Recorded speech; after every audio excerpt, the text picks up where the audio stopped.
Au nom du Père, du Fils, Saint-Esprit, un seul Dieu, Amen. Eh bien, on va commencer à lire Épître de Saint Paul aux Éphésiens, chapitre 5, du verset 1 à 14. Devenez donc les imitateurs de Dieu, comme des enfants bien-aimés, et marchez dans la charité, à l'exemple de Christ, qui nous a aimés et qui s'est livré lui-même à Dieu pour nous comme une offrande et un sacrifice de bonne odeur. Que l'impudicité, qu'aucune espèce d'impureté et que la cupidité ne soient pas même nommées parmi vous, ainsi qu'il convient à des saints. Qu'on n'entende ni paroles déshonnêtes, ni propos insensés, ni plaisanteries, choses qui sont contraires à la bienséance, qu'on entende plutôt des actions de grâce. Car, sachez-le bien, aucun impudique, ou impur, ou cupide, c'est-à-dire idolâtre, n'a d'héritage dans le royaume de Christ et de Dieu. Que personne ne vous séduise par de vains discours, car c'est à cause de ces choses que la colère de Dieu vient sur les fils de la rébellion. N'ayez donc aucune part avec eux. Autrefois, vous étiez ténèbres et maintenant vous êtes lumière dans le Seigneur. Marchez comme des enfants de lumière. Car le fruit de la lumière consiste en toutes sortes de bonté, de justice et de vérité. Examinez ce qui est agréable au Seigneur et ne prenez point part aux œuvres infructueuses des ténèbres, mais plutôt condamnez-les. Car il est honteux de dire ce qu'ils font en secret, mais tout ce qui est condamné est manifesté par la lumière, car tout ce qui est manifesté est lumière. C'est pour cela qu'il est dit, réveille-toi, toi qui dors, relève-toi d'entre les morts, et Christ t'éclairera, gloire à toi, Seigneur. Alors, on commence le 5e chapitre de l'Épître de Saint Paul aux Éphésiens. Et sûrement, quand vous avez entendu ceci, vous avez remarqué que ce sont des consignes, des pratiques spirituelles, des pratiques du comportement du chrétien. Parce que, comme je vous ai dit, que après que l'apôtre, au commencement de son épître, il commence à expliquer le dogme et la foi chrétienne, à propos de la rédemption, de l'amour de Dieu, du pardon, de la filiation, notre filiation à Dieu, de notre retour au sein du Père. Après qu'il a parlé à propos de ça, il a commencé, à la fin du 4e chapitre, à parler à propos des pratiques concernant notre comportement vis-à-vis à nos frères, dans la petite famille. Et ensuite, maintenant, eh bien, il commence à parler à propos de notre comportement comme chrétiens, mais vis-à-vis à la société, vis-à-vis de tout ce qui nous entoure. C'est un peu plus large, un peu plus général. Ce n'est plus la petite famille, mes frères, mes sœurs, ma petite connaissance familiale. Non, c'est maintenant la société. Comment dois-je me comporter comme un chrétien dans cette société? Mais attention, cette société-là, ce monde-là, est pourri, parce que tout simplement, cette société ne cherche que nous séduire vers le péché. Toi, chrétien, tu es devenu une lumière qui pousse l'obscurité. Vous savez bien que le Christ nous a dit que vous êtes la lumière du monde. Si le monde était dans la lumière, pourquoi Dieu nous a dit que nous sommes la lumière du monde? C'est sûrement parce que le monde est ténèbres, le monde est obscurité. Le monde est loin du Christ, il est hors du Christ, il est hors de la lumière. Le Christ a dit, je suis la lumière. Mais le monde n'est pas en Christ, comme nous, ses enfants. C'est pour cela que le monde est dans l'obscurité. Et notre rôle par notre comportement, par notre pratique, par notre vie, par nos actions, nos œuvres, eh bien, illumine ce monde-là qui est obscur. Bien sûr, l'apôtre ne demande pas aux enfants de Dieu de se retirer du monde, mais de éviter le mal, de refuser le mal. C'est ça, être lumière où tu es. L'endroit où tu es, si tu refuses le mal, si tu ne participes pas dans les œuvres, mauvaises œuvres du monde, eh bien c'est ça la lumière, c'est ça être lumière, de dire non, il y a autre chose que ce que vous vivez dans ce monde-là. Normalement, le monde mauvais ne t'oblige jamais à faire le mal. Attention, ça c'est très important que ça soit clair. Le monde ne t'oblige pas à commettre le mal, mais il te le permet. Et plus que ça, il te le promulgue, c'est-à-dire il le rend légal, il le rend canonique, c'est-à-dire il le codifie. D'accord? Il fait une loi pour faire le mal. Si tu le fais, tu es protégé par une loi. Imagine-toi, mais il ne t'oblige jamais de faire le mal. C'est comme par exemple, on peut avoir dans la société une loi qui permet l'avortement, mais la société n'oblige jamais personne d'avorter. Il permet de vivre dans la homosexualité, mais il n'oblige jamais quelqu'un d'être homosexuel. Tu vois? Donc le monde permet et promulgue le mal, mais ne t'oblige jamais de faire le mal. De cette façon-là, tu es responsable de tes œuvres, et chacun est responsable de ses œuvres, malgré qu'il vit dans une société, dans un monde mauvais, dans un monde d'obscurité. Alors, voyons ce que saint Paul il commence à nous dire pour nous décrire le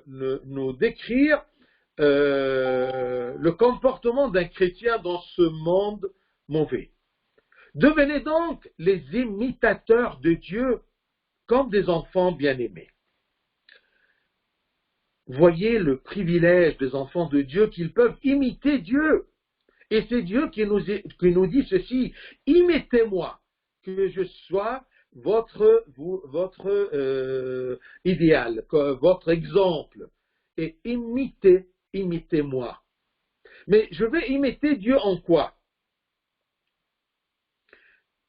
Ceci paraît bien clair comme des enfants bien-aimés, c'est-à-dire que nous, les enfants de Dieu, on a vécu l'amour de Dieu.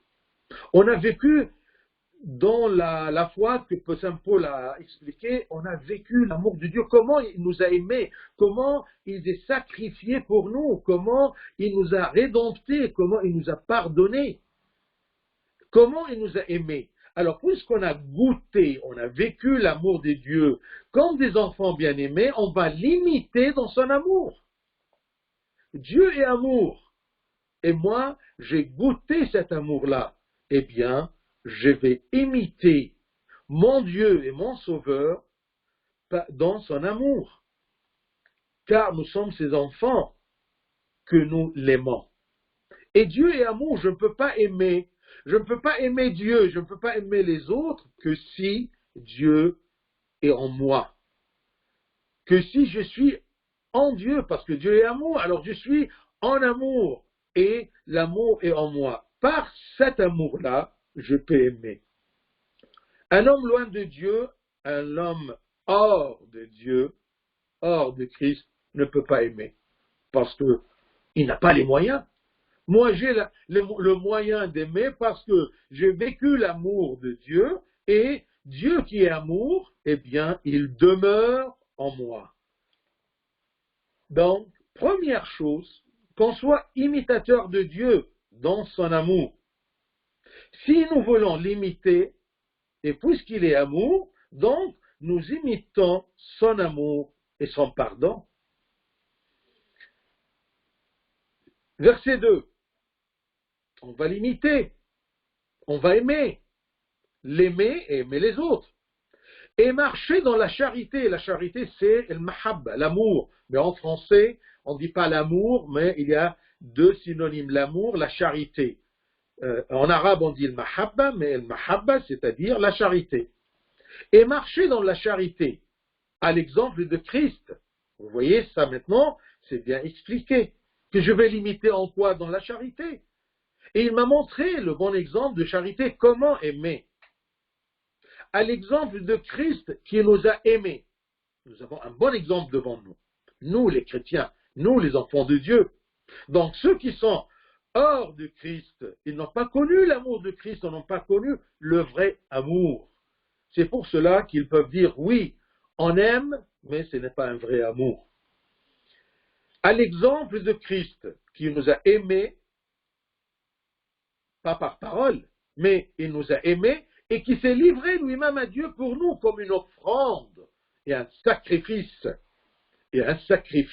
de bonne odeur. Le sacrifice est brûlé et il fait monter d'odeur.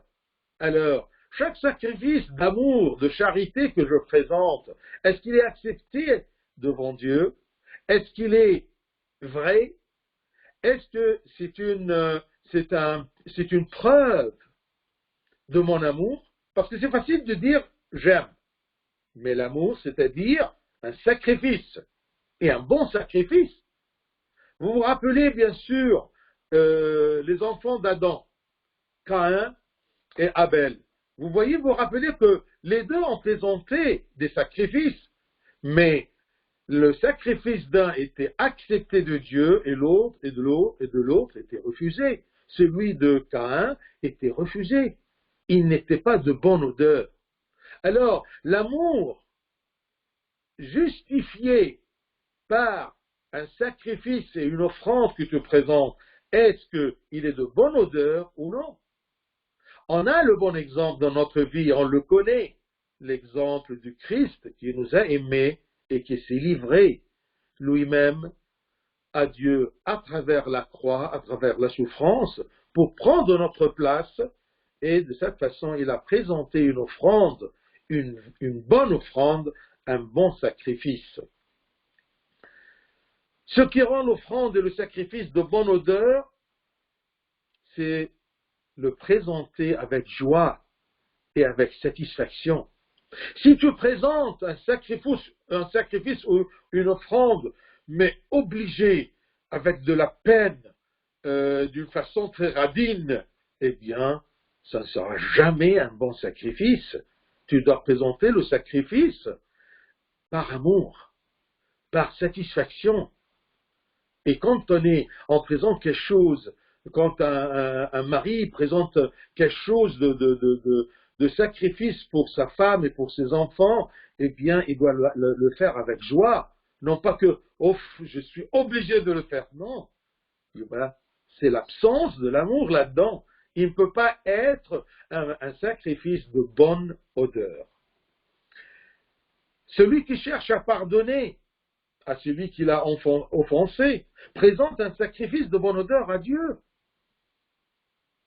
Et si tu imites Dieu dans son amour, si tu imites ton Christ dans son amour par lequel il t'a aimé, tu pourras pardonner.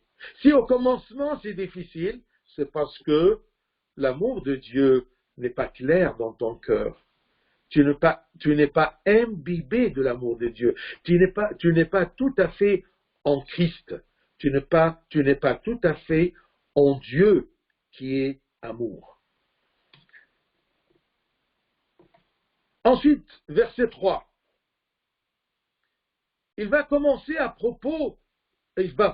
parler à propos des œuvres, des mauvaises œuvres du monde.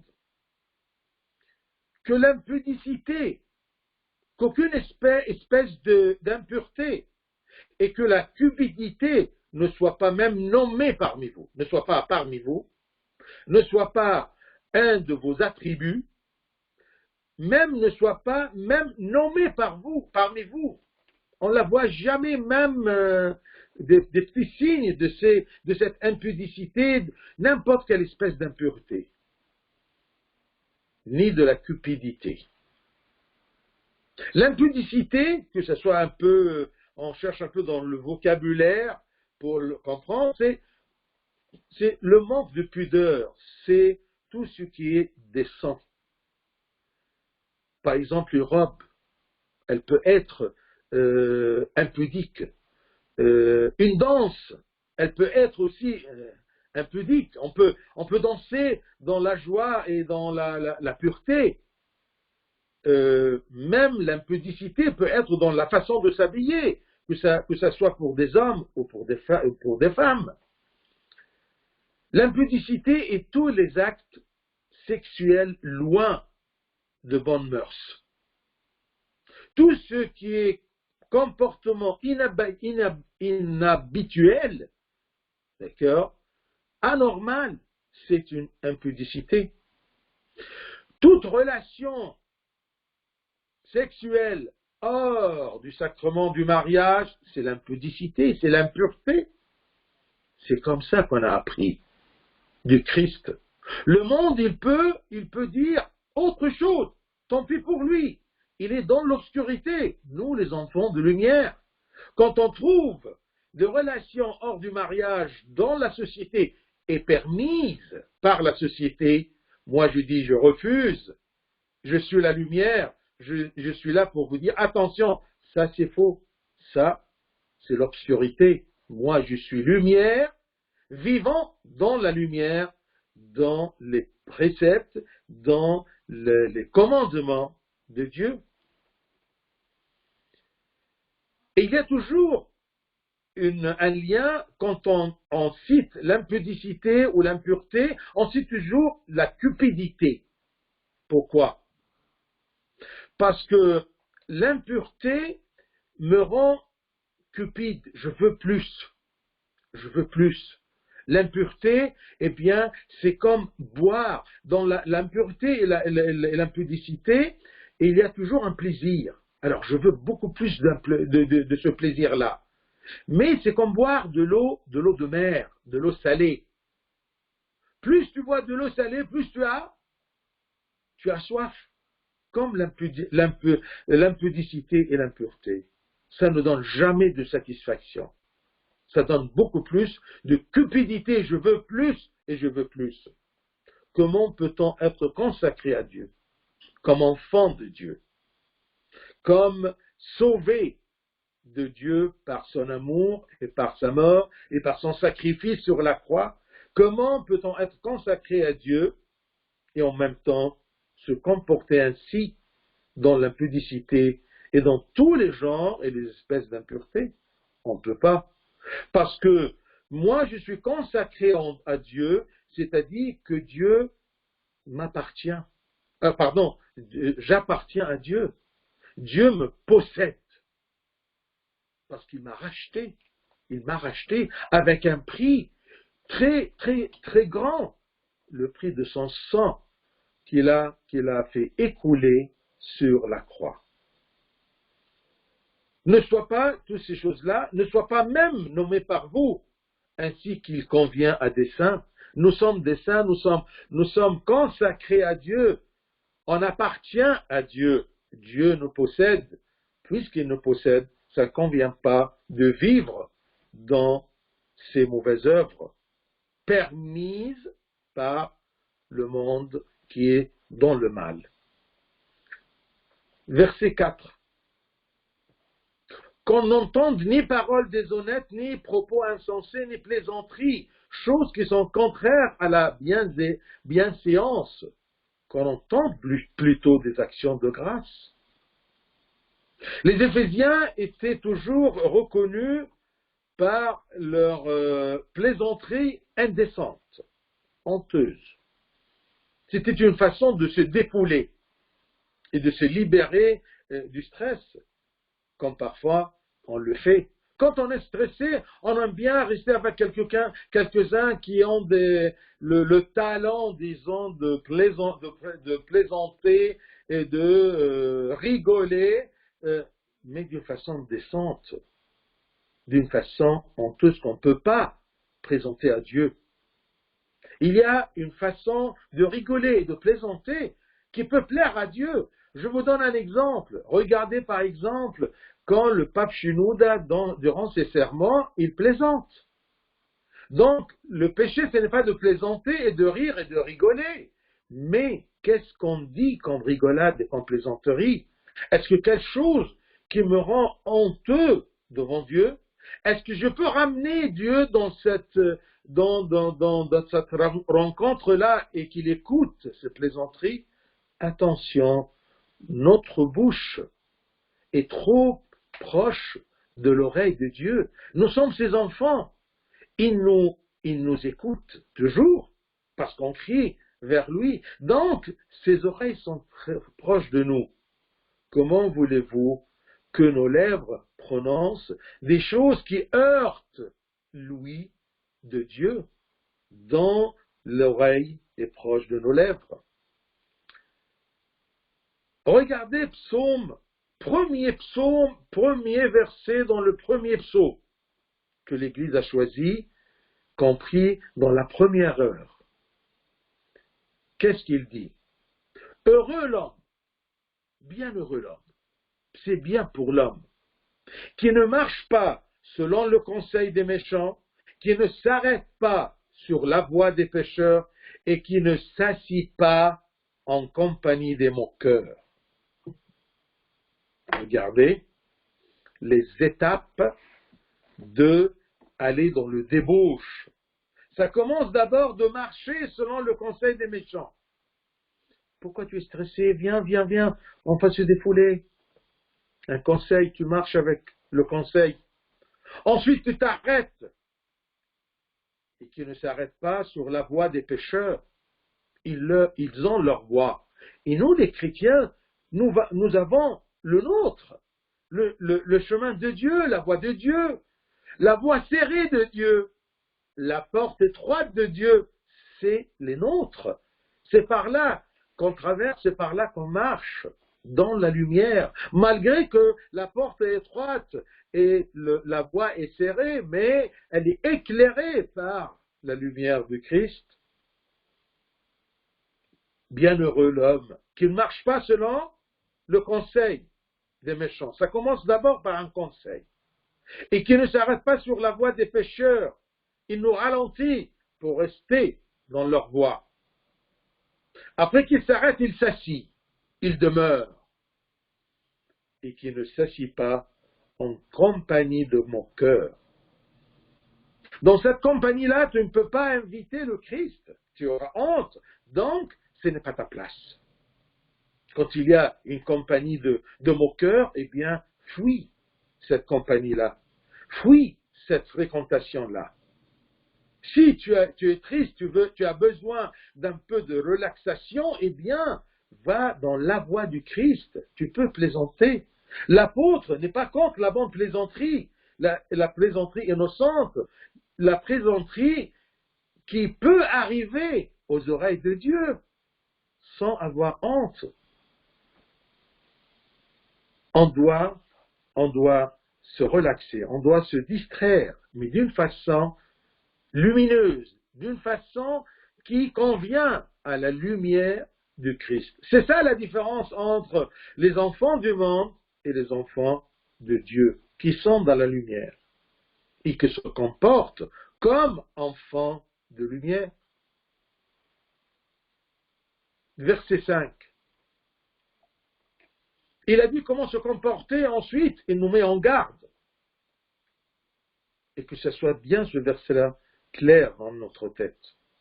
Car sachez-le bien, aucun impudique, ou impur, ou cupide, c'est-à-dire idolâtre, n'a d'héritage dans le royaume de Christ et de Dieu.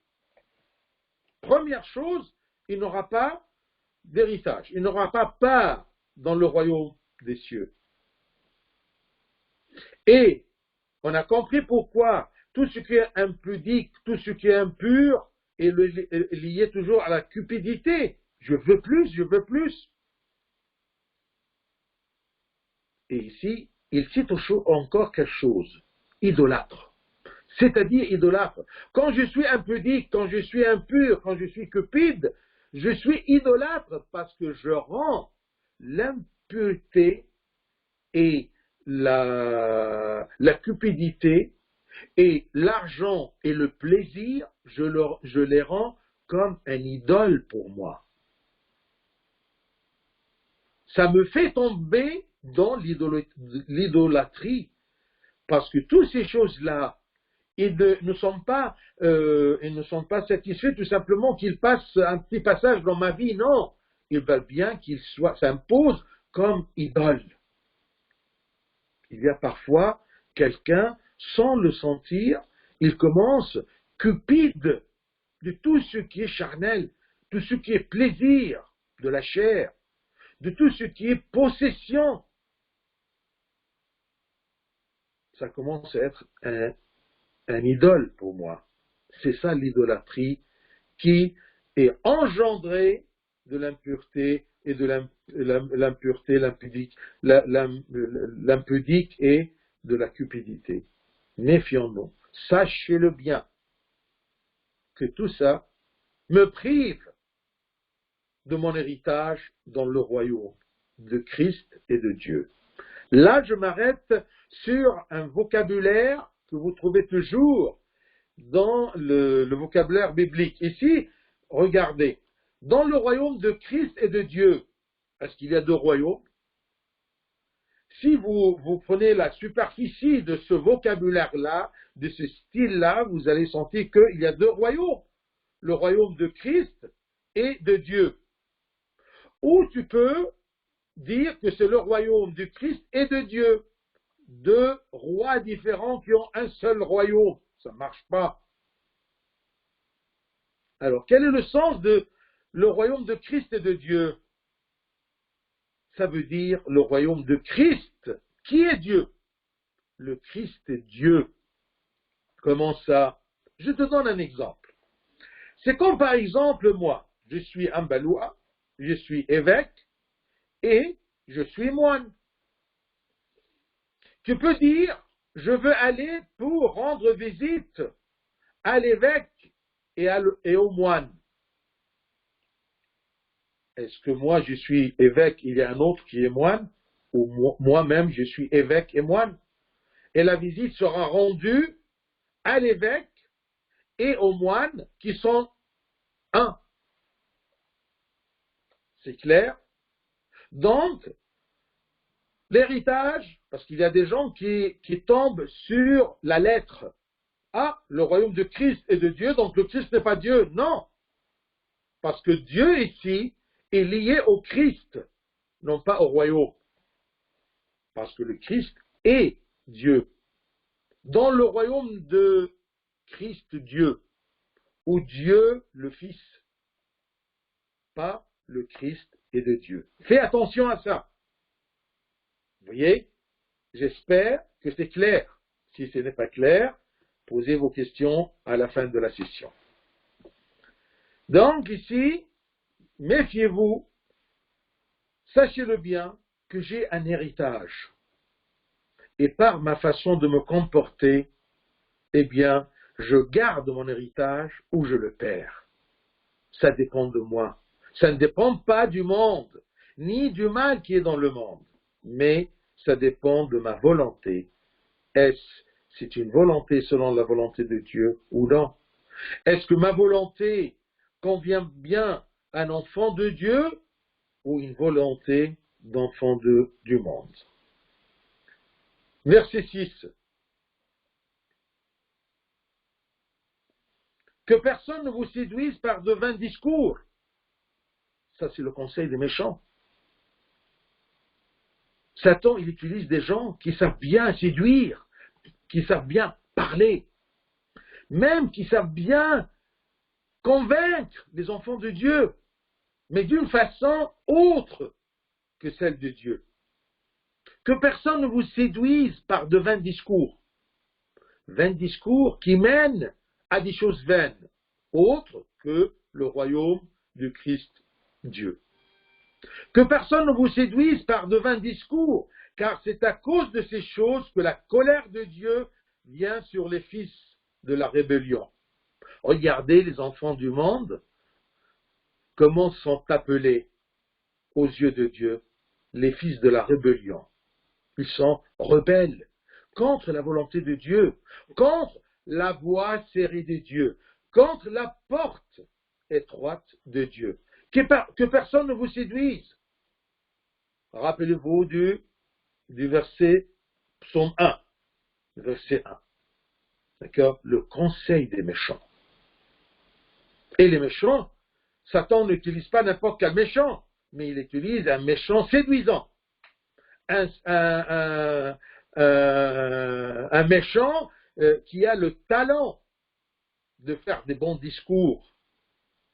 Si un bon discours est devant toi, mais n'est pas basé sur la parole de Dieu, la volonté de Dieu, un discours qui ne te pousse pas à imiter le Christ dans son amour, tu t'éloignes. Méfie-toi. Que personne ne vous séduise par de vains discours, car c'est à cause de ces choses-là que la colère de Dieu vient. C'est ça le problème de Satan. Il vous présente le péché à travers des gens, à travers des discours, à travers comment dire, d'une façon de convaincre, et il vous cache que derrière cette voie-là, il y a la colère de Dieu. Que personne ne vous séduise, que personne ne vous trompe en disant que dans le péché, il y a un bonheur. Le plaisir de pécher n'est pas un bonheur. Attention, c'est une tromperie. Et derrière le péché, qu'est-ce qu'il y a derrière le péché? Il y a la colère de Dieu, cachée par Satan. Il te présente le plaisir et il te fait oublier par son discours, par sa façon de séduire. Il te cache la colère de Dieu. Et celle-là, la colère de Dieu, arrache la joie et la paix du cœur. C'est pour cela, il nous dit, attention, que personne ne vous séduise par de vains discours, car c'est à cause de ces choses-là, l'impureté, l'impudicité, la cupidité, l'idolâtrie, tout ce qu'on a cité, parce que c'est à cause de ces choses que la colère de Dieu vient sur les fils de rébellion. Je suis l'enfant de Dieu, mais si je suis le conseil des méchants, si je suis séduit par le discours du monde et la façon le raisonnement du monde convaincant pour les rebelles, eh bien, si je suis séduit de ça, je gagne la colère de Dieu, ce qui est atroce. Il y a ceux qui prennent à la légère le péché d'adultère. L'adultère, c'est toute relation sexuelle hors du sacrement du mariage. Que ça soit clair dans notre tête. C'est quoi l'adultère? C'est relation sexuelle hors du sacrement du mariage. Ne prenez pas ça à la légère. Et encouragez les uns les autres à ne pas commettre ceci. Mais il y a les méchants utilisés par Satan qui vous convainquent de le faire. Entrez dedans qu'il n'y a rien de mal là-dedans. Ils vous séduisent par des vains discours. Il n'y a rien de mal. Qu'est-ce qu'il y a de mal là-dedans? Voir, ce n'est que du plaisir ou du bonheur. C'est faux. Derrière, il y a la colère de Dieu. Si même tu es attiré, réveille-toi en disant, ah, ça mène la colère de Dieu. Ce que tu essaies toujours d'éviter. Cette tromperie, ces discours séduisants et vains qui mènent à ces mauvaises choses qui engendrent la colère de Dieu, eh bien, existent toujours jusqu'à maintenant. Satan utilise quelques-uns pour piéger les enfants de Dieu par la même idéologie, par les mêmes discours. Méfie-toi des conseils des méchants. Ne t'arrête pas sur le chemin des conseils des méchants. Et ne t'assieds pas dans la compagnie des moqueurs, qui se moquent de la vie, qui se moquent du royaume, qui se moquent de Dieu, qui se moquent du christianisme, qui se moquent de tout ce qu'on a hérité de Dieu, de tout ce qu'on a appris de l'amour de Dieu. N'ayez donc aucune part avec eux. Ce n'est pas « je me rapproche », non, aucune part. Fuis, comme tu fuis du feu. Versets 7 et 8. N'ayez donc aucune part avec eux. Autrefois, vous étiez ténèbres et maintenant vous êtes lumière dans le Seigneur. Ce qui me rend lumière, c'est être dans le Seigneur, dans le Christ. Il demeure en moi et moi en lui. Autrefois, vous étiez ténèbres et maintenant vous êtes lumière dans le Seigneur. Marchez comme les enfants de lumière. Si tu es en Christ, tu es en lumière. Si tu es en Christ et en lumière, tu es lumière. Et tu vas marcher dans la lumière. Alors, s'il y a une étape absente là-dedans, tu n'es pas sur la bonne voie. Si tu es enfant de Dieu, et tu dis que je suis enfant de lumière, et tu es dans l'obscurité du monde, eh bien ça ne marche pas. Ça va mener la colère de Dieu. Tu seras privé de l'héritage du royaume de Dieu, de Christ. J'espère que c'est clair. Même Saint Paul, ce philosophe du christianisme, en nous donnant, en nous prescrit, nous prescrit le comportement, eh bien, à l'intérieur, il y a le dogme. Nous sommes enfants de lumière, enfants de Dieu, couronnés par la gloire de Dieu. Vous étiez ténèbres. Être ténèbres, c'est-à-dire marcher dans le péché et inviter les autres.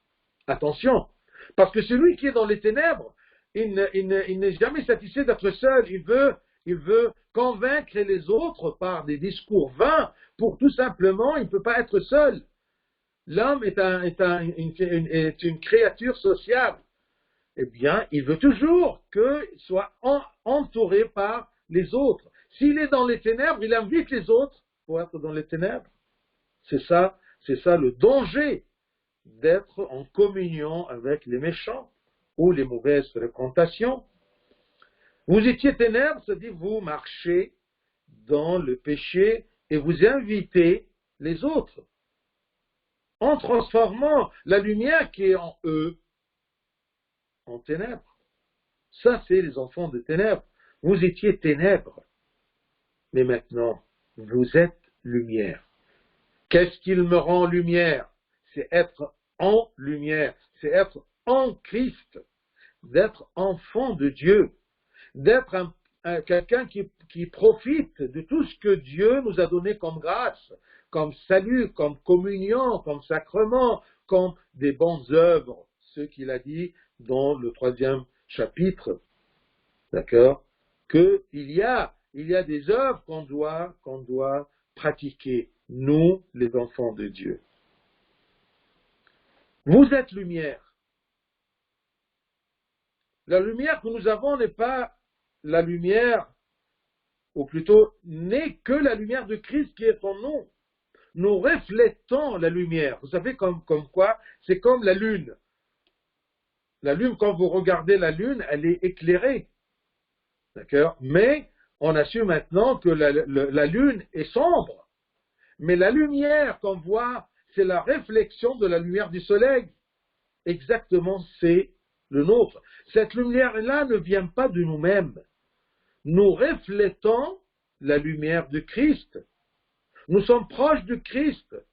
Alors, ceux qui nous voient, ceux qui nous regardent, ceux qui nous fréquentent, ils doivent voir la lumière en nous, la lumière reflétée du Christ sur nous, sur notre vie, sur notre comportement.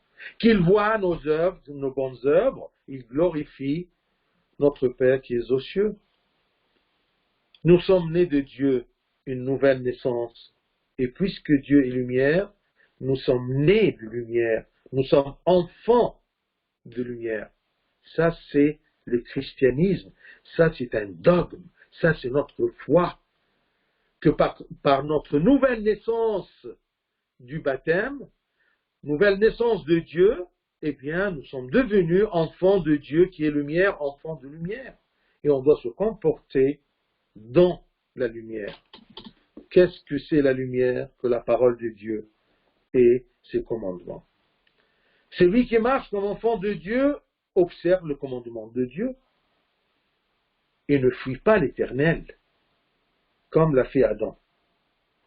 Quand l'homme n'est pas dans la lumière, il fuit. Il ne peut pas supporter la lumière du Christ. Il fuit le Christ parce qu'il sent qu'il est lumière et il va dévoiler son mal. C'est pour cela qu'il fuit. Pourquoi parfois tu fuis de te confesser ou tu fuis l'Église? Parce que tout simplement tu sens que c'est une lumière. Ce que tu fais du mal va se dévoiler. Toujours ce qui fait du mal, il essaie de se cacher dans l'obscurité du monde.